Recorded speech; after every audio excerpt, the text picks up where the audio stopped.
October മാസം 2024 October മാസം 23-ാം തീയതി ആ സ്ഥാപനം നടത്തിപ്പിൻ്റെ ഉടമസ്ഥയായിട്ടുള്ള വനിതയുടെ മകൻ വിവാഹം ചെയ്യുന്നു.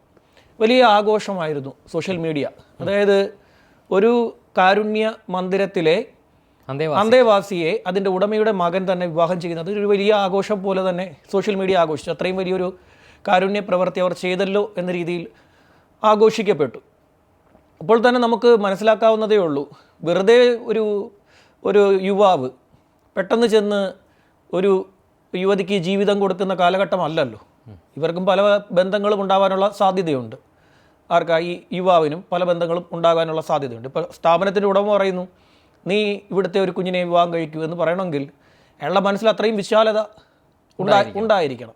അപ്പോൾ അത് കണ്ടപ്പോൾ തന്നെ നമ്മൾ ഒരു ക്രൈം റിപ്പോർട്ടർ ആയതുകൊണ്ടായിരിക്കും ആദ്യമേ തന്നെ ഇത് കണ്ടപ്പോൾ ഇതിലെന്തോ കാര്യമുണ്ടെന്നുള്ള ഒരു കാര്യം തോന്നിയിരുന്നു. നമ്മൾ പിന്നെ എല്ലാം ആയപ്പോഴും എല്ലാം നമ്മൾ ചിന്തിക്കുന്ന ശരിയല്ല, പക്ഷേ ഇങ്ങനെയുള്ള സംഭവങ്ങൾ കാണുമ്പോഴൊക്കെ ഒരു ക്രൈം റിപ്പോർട്ടർ ആയിരിക്കുന്നത് കൊണ്ട് സംശയങ്ങൾ മനസ്സിലിങ്ങനെ തോന്നും. അപ്പോൾ തന്നെ മനസ്സിലിങ്ങനെ ഒരു സംശയം തോന്നി. പക്ഷേ സോഷ്യൽ മീഡിയ വലിയ രീതിയിൽ ആഘോഷിച്ചു.